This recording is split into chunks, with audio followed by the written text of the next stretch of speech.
What happens when the most hyped baseball prospect hits a wall in the big leagues? Let's find out.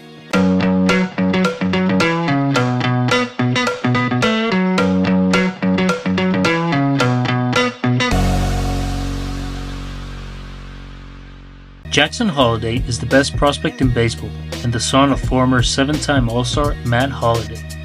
He was drafted first overall by the Baltimore Orioles in the 2022 draft after winning Player of the Year in Oklahoma while batting .685 with 17 home runs in 40 games. Holliday is expected to be a mainstay in an exciting Orioles lineup along players like Jordan Westburg, Adley Rutschman, and 2023 Rookie of the Year Gunnar Henderson. Scouts rave about his high baseball IQ as well as being one of the best pure hitters in the minor leagues. With all that hype surrounding Holliday, it is easy to understand how fans have been disappointed with his rough start to his MLB career. And it has been rough. Holliday has struggled out of the gate in the MLB, but in his brief time in the minor leagues, he had very good numbers, posting a triple slash line of .297, .489, .422 with 1 home run while walking more than he struck out across 2 levels. Not bad for an 18-year-old. He followed that strong first campaign with 12 home runs and an outstanding line of .323, .442, .449, this time making it all the way to AAA. His strong performance over the past 2 years earned him an invitation to Major League camp in spring training with a solid chance to make the Major League team. He took advantage of the opportunity and proceeded to have a very good spring, hitting .311 with 2 home runs, but the Orioles front office decided he still needed to face more lefties in the minors before getting the call. 12 days later, the Orioles called up their highly touted prospect, wearing number 7 in the back of his jersey, a number previously worn by franchise legends Cal Ripken Sr. and Billy Ripken. Everything felt like the start of a new era in Baltimore, a team that had made the playoffs in 2023 for the first time since 2016 thanks to their electric young core, and Holliday could be what was missing for them to make a deep run in the playoffs. Holliday made his debut in Fenway Park, batting 9th and playing second base. For his first at-bat, he struck out against Carter Crawford. Things did not get better for him after that, as he went 0 for 4 with 2 strikeouts in his MLB debut. The next game, he went 0 for 4 as well. He went 0 for 13 to start his career. In his 14th at-bat, he managed to hit a hard ground ball to right field for his first career hit. Maybe getting that first hit out of the way was what he needed to feel comfortable in the majors and start hitting as well as he had in the minors. Unfortunately, things did not go that way. He went 0 for 18 in between his first and second hit in the majors and was sent down. Holliday's numbers in his first stint in the majors were not what you would expect out of the number 1 prospect in baseball. He had a batting average of .59 with 18 strikeouts in 10 games played. A disastrous first 10 games played. Looking at that small sample size, I can understand why some fans can say that he is a bust. But a good or a bad start to a major league career is not an indicator of how the career is going to pan out. A good example of this is former 2nd overall pick Nick Senzel. Senzel was a very highly touted prospect coming out of the University of Tennessee, where he hit .336, .426, .509 with 13 home runs in 160 games played.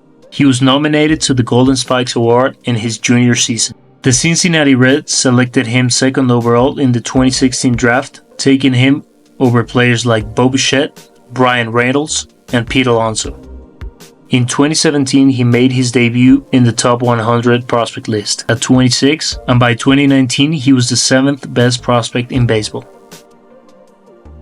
He was also considered one of the best pure hitters in the minor leagues, just like Holliday. In May 2019, he made his debut against the Giants and went 1 for 5 with 2 walks. The next day, he hit his first home run. In his first 10 games in the majors, he had an 824 OPS with 3 home runs, much better than Holliday in his first 10 games in the majors. He finished the season with 12 home runs and a slash line of .256, .315, .427. Not bad for a rookie season. Fortunately for Senzel, he has not been able to replicate those numbers and has become a below league average hitter. In the years since his rookie season, he has played for the Reds, Nationals, and White Sox, with very underwhelming numbers: 28 home runs, with a batting average of 226 and an OPS plus of 74.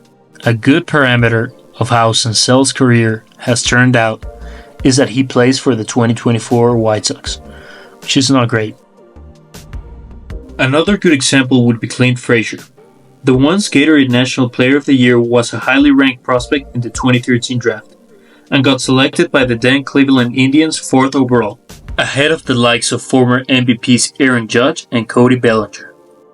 Frazier signed with Cleveland and played in their minor league system for 2.5 seasons. He then was traded to the New York Yankees in exchange for all-star reliever Andrew Miller. In the Yankees system, he was ranked ahead of Aaron Judge, yet again. In July 2017, he made his MLB debut against the Houston Astros. He went 2 for 4 with a home run in his 3rd at-bat of the game. Pretty good debut for a top prospect. In his first 10 games, he was raking, hitting .286, .297 with a .686 slugging percentage. He also hit 3 home runs. After those 10 games, things started to go bad. He finished the season hitting just 1 more home run and lowered his numbers to .231 batting average with an OPS plus of 84, way below league average. After his rookie season, things did not get much better. He ended up playing 6 more seasons in the big leagues, where he was just a replacement level player with an OPS of 102 and a BWAR of .1. He now plays in the Atlantic League for the Charleston Dirty Birds. Definitely not what was expected of a top 5 draft pick. So what does this mean? Is Jackson Holliday doomed to become bust like Senzel or Frazier? Those players had great starts in the big leagues and ended up playing in independent ball, or worse, the 2024 White Sox. I would say no. 10 games is not enough of a sample size, and Holliday should get another opportunity to become the player scouts think he can be, just like what happened with Alex Bregman. Bregman was a very highly rated prospect, just like Holliday. In his college days at LSU, he hit 20 home runs with a .923 OPS. He was a 2-time All-American and was selected 2nd overall by the Houston Astros, who are a young and exciting team coming off terrible years, just like the Orioles. In the minor leagues, he was great like Holliday, posting a .297, .388, .498 slash line with 24 home runs in 146 games. On July 2016, he made his debut against the New York Yankees, and like Holliday, he went 0 for 4 with 2 punch-outs. In his first 10 games, he had 2 hits and a batting average of .53. Again, very similar to Holliday, but this is where things start to get different. Bregman did not get sent down and instead got hot at the plate, hitting .313 with a .931 OPS and 8 home runs to end the season. After that terrible stretch, he has developed into one of the most feared hitters in the game, finishing top 5 in MVP voting in 2 seasons and winning 2 World Series. Unlike Bregman, Holliday got sent down to the minors. But that might be a blessing in disguise, just like it was for Mike Trout. Trout was another great prospect coming out of high school, and like Holliday, he was ranked as the #1 prospect in baseball in 2011. Like Holliday, he torched through the minors and was called up by the Angels in July 2011. Like Holliday, Trout had never struggled in his amateur or pro career, and when he got to the big leagues, he struggled mightily. In his first 14 games, he had 1 home run, with a batting average of .163. He got sent down and played in the minor leagues for a month, and when he got called up in August, things were different. He was much better, batting .250 with an .868 OPS, with 4 home runs as well. The next year, he was even better, winning Rookie of the Year and finishing 2nd in the MVP award. After that, he's had one of the best careers in baseball history, winning 3 MVP awards. All things I have said are a long way of saying that I do not think Jackson Holliday is going to be a bust. After 10 games in the big leagues, you cannot determine what the career of a player will look like. Holliday could be another Nick Senzel or an Alex Bregman. He could be playing in the Atlantic League in 5 years like Clint Frazier, or finishing top 5 in MVP voting in the next decade like Mike Trout. We would only know if he's a bust or if he lived up to the hype in a few years. For now, we just have to watch him play. Holliday drills it, right field, down the line, grand slam! Don't forget to hit the like and subscribe. See you next time.